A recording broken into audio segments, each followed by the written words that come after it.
Começa agora o Gospel News. Hoje é segunda-feira, dia 19 de janeiro de 2026. Eu sou Karen Crisóstomo e nós vamos juntos aqui pela Rede Gospel de televisão e também pelo YouTube Rede Gospel TV Oficial com as principais notícias do Brasil e do mundo. Vamos aos destaques de hoje. Fundo Garantidor de Crédito inicia pagamento de clientes do Banco Master. Países europeus se mobilizam para evitar a anexação da Groenlândia e Donald Trump afirma que Dinamarca falha em afastar a ameaça russa na região. Colisão entre trens deixa dezenas de mortos na Espanha. Polícia prende técnicos de enfermagem suspeitos de matar 3 pacientes no Distrito Federal. E veja ainda os gols da terceira rodada do Campeonato Paulista. Essas e outras notícias do Brasil e do mundo, agora no Gospel News. Boa noite. O Fundo Garantidor de Crédito iniciou os pagamentos aos investidores que tinham aplicações financeiras no Banco Master. 150 mil credores devem receber pouco mais de 40 bilhões de reais. O Fundo Garantidor recebeu cerca de 369 mil pedidos de reembolso no aplicativo, mas somente 150 mil credores estão aptos a receber os valores. O fundo afirma que o pagamento a todos os credores elegíveis vai somar mais de 40 bilhões e 500 milhões de reais. Segundo informações, as devoluções serão de no máximo 250 mil reais por CPF ou CNPJ. Mas o Fundo Garantidor de Crédito também está preocupado com os possíveis golpes envolvendo os pagamentos.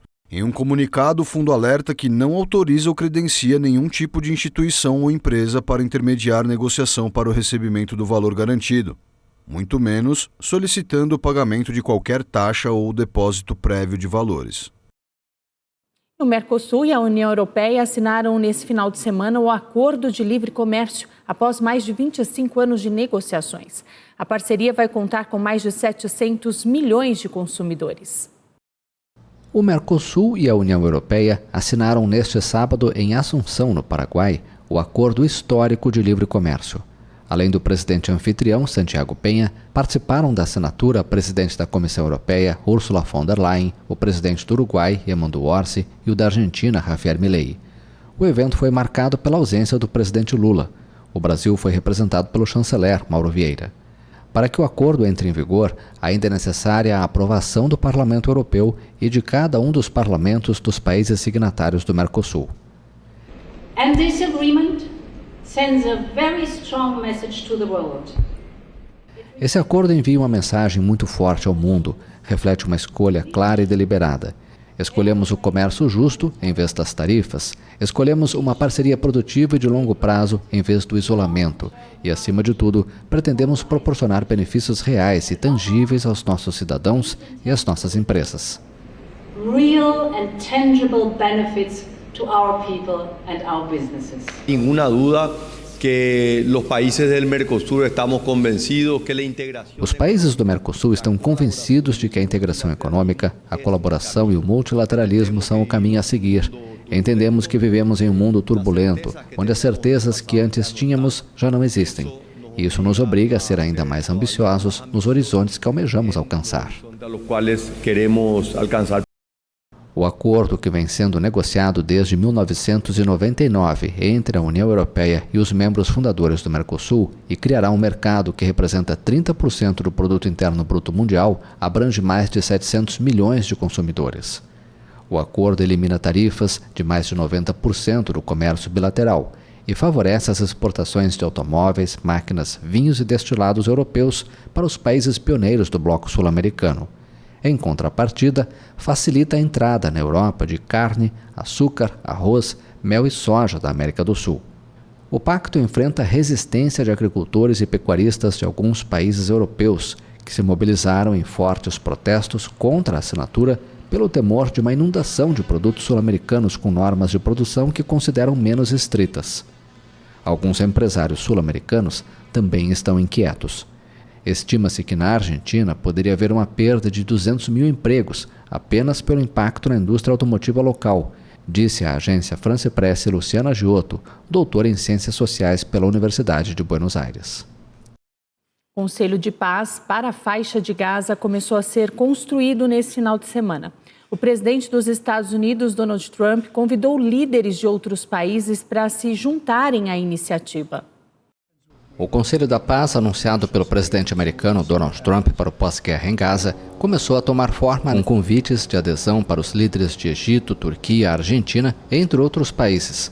Na sexta-feira, Trump nomeou o chefe da diplomacia dos Estados Unidos, Marco Rubio, e o ex-primeiro-ministro britânico Tony Blair como membros fundadores do Conselho da Paz em Gaza. Trump já tinha se declarado presidente do organismo que ele mesmo criou, enquanto promove uma visão controversa de desenvolvimento econômico no território palestino, em ruínas, após mais de 2 anos de implacáveis bombardeios israelenses.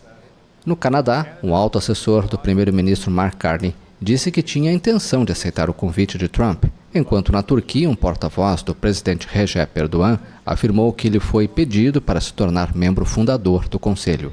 O ministro das Relações Exteriores do Egito, Bah Abdelati, disse que estava estudando um pedido para que o presidente Abdel Fattah al-Sisi se unisse à iniciativa. Compartilhando uma imagem da carta de convite, o presidente argentino Javier Milei escreveu no X que será uma honra participar como membro fundador da entidade. O presidente paraguaio, Santiago Peña, também foi convidado e disse assumir a responsabilidade com honra. A Casa Branca informou que o Conselho da Paz abordará temas como fortalecimento da capacidade de governança, relações regionais, reconstrução, atração de investimentos, financiamento em larga escala e mobilização de capital.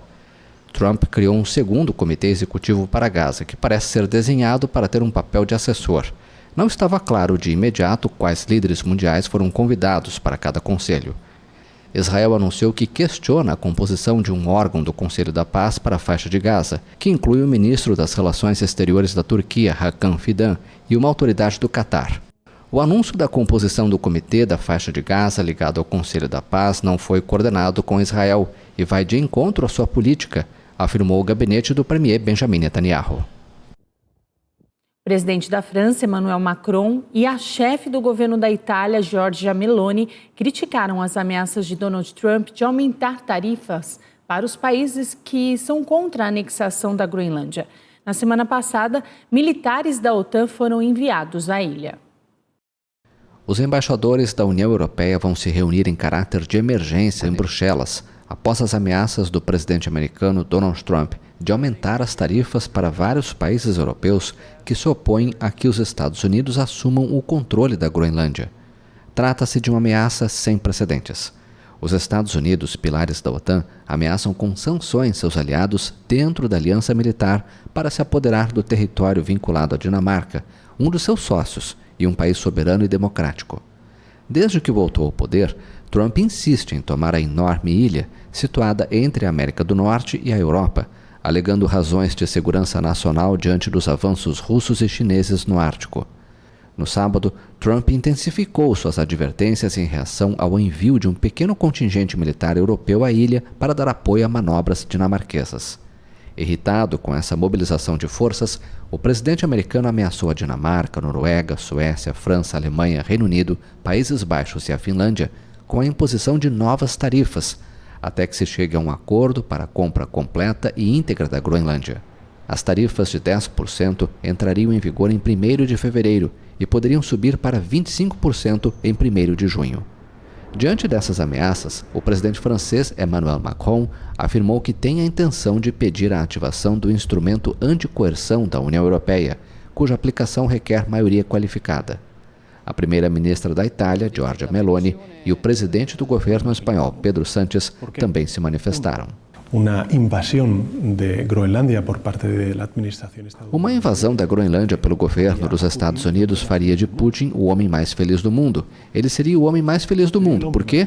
Primeiro, porque de alguma forma legitimaria sua invasão, sua ação unilateral e o questionamento do território da Ucrânia.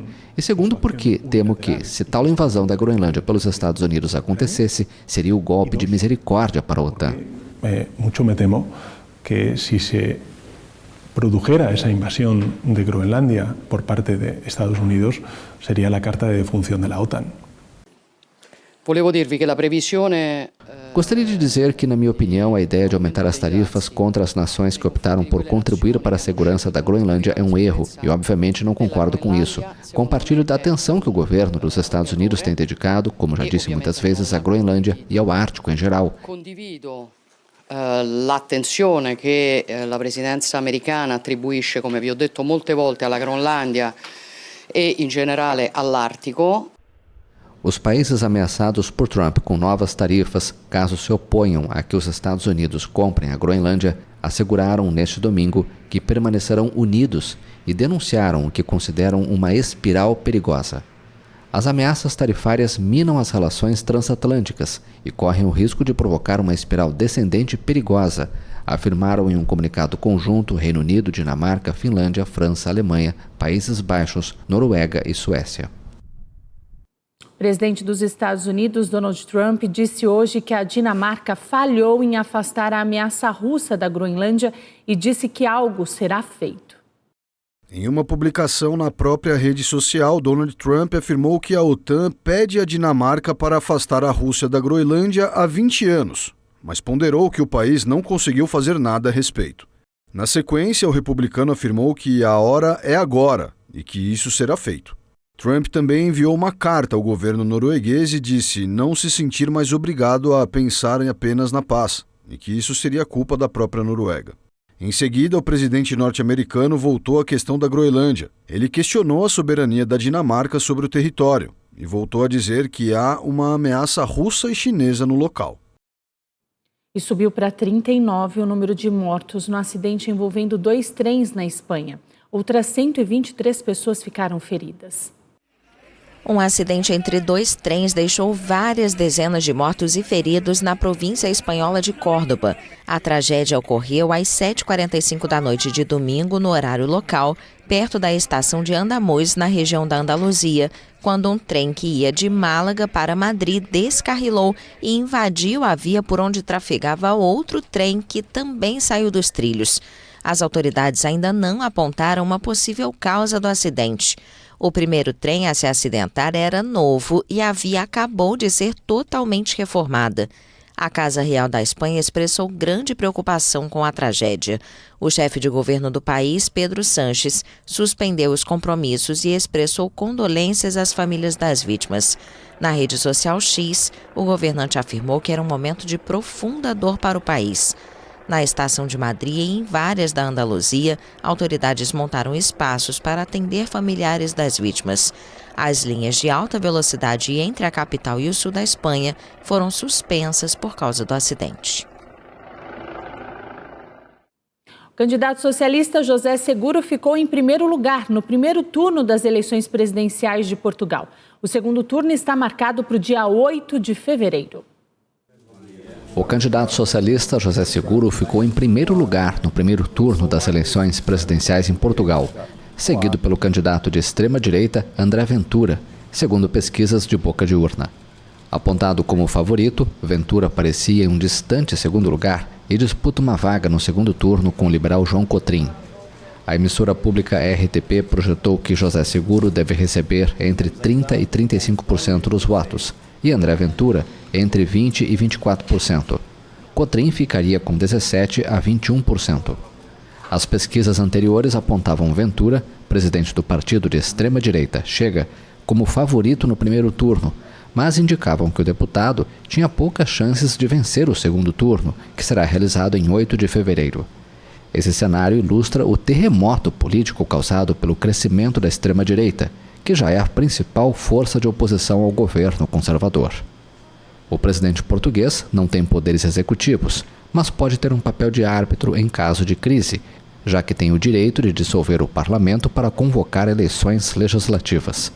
O vencedor do segundo turno vai substituir o conservador Marcelo Rebelo de Sousa, eleito 2 vezes em primeiro turno. A televisão francesa exibiu pela primeira vez as imagens do roubo ao Louvre.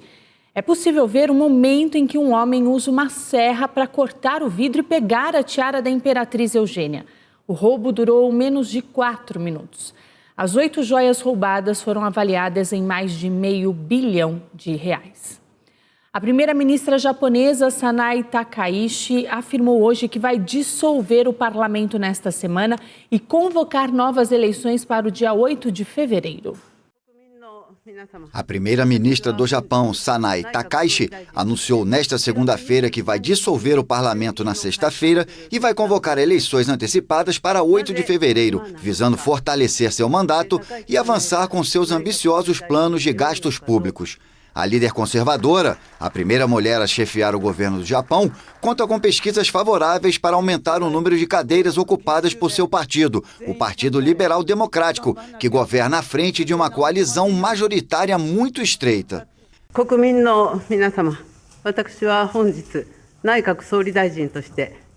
Prezados cidadãos, hoje eu, como primeira-ministra, decidi dissolver a Câmara Baixa em 23 de janeiro, porque agora, cabe agora a vocês, o povo soberano, decidir se Sanai Takaichi está apta para ser primeira-ministra.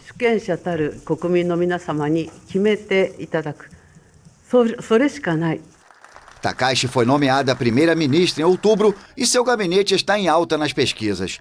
O PLD governou o Japão quase ininterruptamente por décadas, mas sua popularidade despencou recentemente devido a escândalos de financiamento e a incapacidade de lidar com a inflação, que gira em torno de 3%. O bloco governista, que inclui o parceiro de coalizão, o Partido da Inovação do Japão, tem apenas uma pequena maioria na poderosa Câmara Baixa do Parlamento.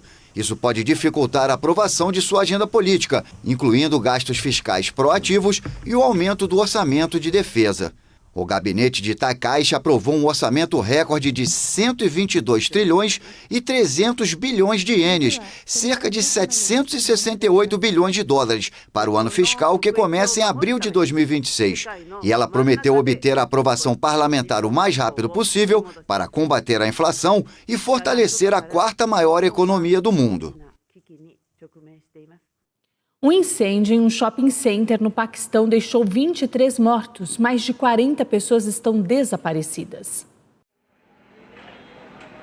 Um incêndio que devastou um shopping center em Karachi, a maior cidade do Paquistão, matou pelo menos 21 pessoas.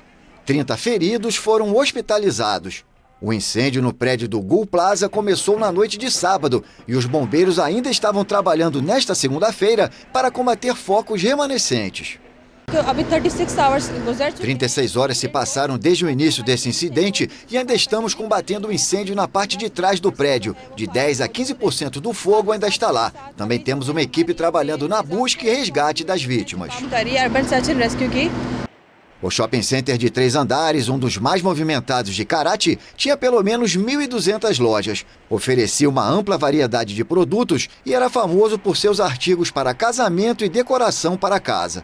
O chefe de polícia do Distrito Sul da cidade disse à AFP que a corporação possui uma lista de 60 pessoas desaparecidas. Minha esposa, minha irmã e minha nora estavam lá e não tenho contato com elas desde as 8 da noite de sábado. O telefone tocou às 10 e depois até a meia-noite, mas ninguém atendeu.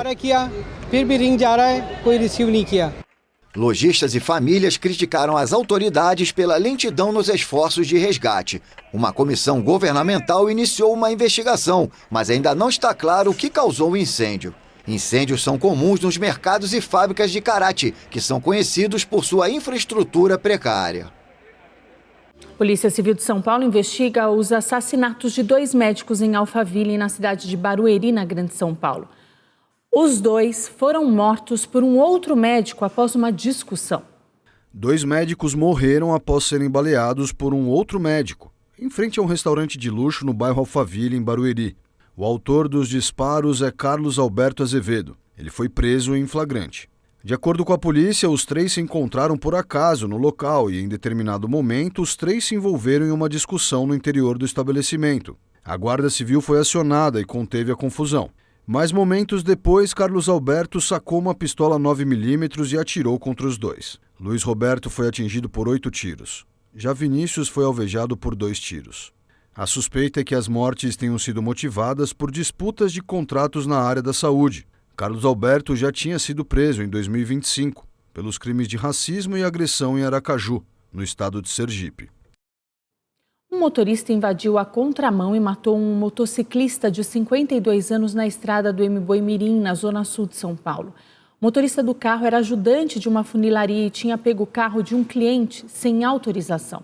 Edivaldo Barbosa voltava do trabalho quando foi atingido. O motorista do carro foi identificado como Anísio Tadeu. Ele estava acompanhado de um passageiro no momento do acidente, que contou que os dois haviam ingerido bebidas alcoólicas horas antes. O caso foi registrado como homicídio culposo e fuga do local do acidente.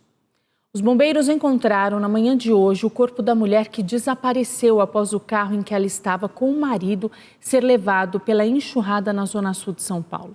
O corpo de Marcos da Mata já havia sido encontrado no sábado, dentro do Rio Pinheiros. Marcos da Mata e Maria Deusdete voltavam para casa quando ficaram presos no carro após a enxurrada causada pela forte chuva que atingiu a capital paulista na última sexta-feira. Um vídeo mostra o exato momento em que o carro do casal é levado pela água. Segundo o Corpo de Bombeiros, o corpo de Marcos da Mata estava nas proximidades do Parque Burlemax. Na manhã de hoje, os bombeiros localizaram o corpo de Maria Deusdete, no Rio Pinheiros, próximo ao autódromo de Interlagos. A família dela acompanhou as buscas no local e reconheceu o corpo. Após o casal ser levado pela enxurrada, a Prefeitura de São Paulo colocou às pressas blocos de concreto e guarda-corpo no trecho entre a Avenida Carlos Caldeira Filho e o córrego. A Prefeitura da cidade também informou que a Avenida Carlos Caldeira recebe serviços frequentes de zeladoria durante o período de chuvas e que havia feito a limpeza e retirada de detritos no córrego Morro do S. A gestão afirmou ainda que está investindo mais de 260 milhões de reais na construção de um reservatório de contenção de cheias, no Capão Redondo e na canalização de um córrego da região. Falando em chuva, a equipe do Gospel News conversou com Rafael Lemasson, meteorologista do IMET, para saber como vai ficar o tempo nesta semana em todo o Brasil. Vamos ouvir. Olá, aqui vai a previsão do tempo para essa semana em toda a região sudeste. O avanço de uma frente fria e a posterior formação da zona de convergência do Atlântico Sul traz mudança significativa do tempo, com tempestades, chuvas intensas, rajada de vento e declínio de temperatura. Para essa madrugada e manhã de terça-feira, por exemplo, temos previsão de granizo em todo o Triângulo Mineiro. No momento, estão em vigência os seguintes avisos meteorológicos. Aviso de grande perigo, um aviso vermelho, para as divisas tríplice entre Espírito Santo, Minas Gerais e Rio de Janeiro, com acumulados excessivos. Aviso laranja de perigo para Grande São Paulo, litoral de São Paulo, seguindo até Belo Horizonte e sul do Espírito Santo. E aviso laranja de tempestade para a região de São José do Rio Preto e Triângulo Mineiro. Além disso, com o avanço da frente fria, existe declínio de temperatura no Vale do Ribeira e na divisa de São Paulo com o Paraná, além de ventos costeiros, aviso laranja, em todo o litoral de São Paulo. Nas regiões adjacentes, seguem avisos amarelos. Os avisos são gradativos em função do nível de perigo deles. As nossas previsões meteorológicas são atualizadas diariamente, assim como os avisos meteorológicos. Então, fique atento à nossa rede social e ao nosso portal. Aqui é Rafael Lemasson, meteorologista do IMET. Um avião de pequeno porte caiu em um galpão na manhã de hoje em Guarapari. O piloto ficou preso às ferragens, mas sobreviveu. O piloto informou que precisou fazer um pouso forçado e não deu mais detalhes aos agentes que atenderam a ocorrência. Ele foi liberado após os primeiros socorros. 3 pessoas foram presas suspeitas de assassinar 3 pessoas em um hospital de Taguatinga, no Distrito Federal. Os nomes dos investigados não serão divulgados porque a investigação corre em sigilo. De acordo com a Polícia Civil, um técnico de 24 anos aproveitou que o sistema do hospital estava aberto na conta de um médico, receitou um medicamento errado, buscou na farmácia e aplicou nas 3 vítimas, sem consultar a equipe médica. Segundo a Polícia Civil, para disfarçar a autoria do crime, o técnico de enfermagem fazia massagem cardíaca nos pacientes para tentar reanimá-los. Segundo informações, além desse medicamento, esse técnico aplicou desinfetante 10 vezes em uma paciente de 75 anos. A polícia informou que o suspeito ainda teve a ajuda de outras 2 mulheres. Em nota, o Hospital Anchieta afirmou que, ao identificar as circunstâncias atípicas, instaurou um comitê interno de análise e conduziu uma investigação célere e rigorosa. O hospital comentou ainda que a investigação corre sob sigilo O Conselho Regional de Medicina do Distrito Federal informou que tomou conhecimento dos fatos e que adotará eventual responsabilidade médica. Os incêndios florestais que atingem o Chile deixaram pelo menos 19 mortos e cerca de 50 mil deslocados. O governo do Chile declarou estado de emergência devido a incêndios mortais. Uma série de incêndios florestais fora de controle no sul do país deixou pelo menos 18 mortos. Mas o presidente Gabriel Boric afirmou que o número de vítimas deve continuar aumentando. Os bombeiros combatem ao menos 14 focos. Em Penco, bairros inteiros viraram cinzas. Às 2:30 da manhã, o fogo estava fora de controle, consumiu as casas da cidade abaixo e depois se espalhou. Não havia como ficar, a fumaça era muito tóxica. Saímos apenas com a roupa do corpo e nada mais. Tivemos um pouco de contato com outros vizinhos e conseguimos sair rapidamente, porque acho que se tivéssemos ficado mais 20 minutos, teríamos morrido queimados. E logramos evacuar rapidamente porque eu creio que nos quedamos 20 minutos mais e não morimos calcinados. Precisamos de luvas, precisamos de pás, vassouras, água. Não temos nada. Quando o fogo começou, saímos. Caso contrário, teríamos morrido aqui, queimados vivos. Quando o fogo já chegou, nós todos arrancamos. E se não, teríamos morto aqui também na Chicharronal. Cerca de 50 mil pessoas tiveram de deixar suas casas nas regiões de Ñuble e Biobío. As chamas começaram na tarde de sábado, em meio às altas temperaturas e ventos fortes, e avançaram na madrugada, destruindo vários povoados. Nos últimos anos, os incêndios florestais afetaram fortemente o Chile, especialmente na região centro-sul. Em fevereiro de 2024, vários incêndios começaram simultaneamente nos arredores da cidade de Viña del Mar, a 110 quilômetros a noroeste de Santiago. A taxa de natalidade da China caiu ao nível mais baixo desde 1949. No ano passado foram registrados 7.900.000 nascimentos, uma taxa de pouco mais de 5 partos por 1.000 habitantes. A China registrou a menor taxa de natalidade de sua história em 2025. O país enfrenta agora uma crise demográfica depois que a taxa de nascimentos caiu pela metade na última década, apesar do fim da política restritiva do filho único. As autoridades informaram nesta segunda-feira que foram registrados 7.920.000 nascimentos no ano passado, uma taxa de 5,63 nascimentos por 1.000 habitantes. Esta foi a menor taxa de natalidade desde que o Escritório Nacional de Estatísticas começou a registrar os dados em 1949, ano de fundação da República Popular da China. As Nações Unidas previram que a população chinesa poderá cair de cerca de 1 bilhão e 400 milhões de pessoas atualmente para 800 milhões até 2100, mesmo com as medidas adotadas para aumentar as taxas de fertilidade. Os nascimentos caíram 17% em 2025 em relação ao ano anterior. A população da China também diminuiu em quase 3 milhões e 400 mil pessoas no ano passado, em comparação com 2024, estendendo o declínio anual que começou em 2022. O governo tem se esforçado para aumentar as taxas de casamento e fertilidade, oferecendo subsídios para creches e taxando preservativos, enquanto lida com uma população em rápido envelhecimento. O país também registrou mais de 11 milhões de mortes em 2025, uma taxa de mortalidade de 8,04 por 1.000 habitantes, resultando em um declínio populacional. São Paulo e Corinthians ficaram no empate na terceira rodada do Campeonato Paulista. Vamos ver.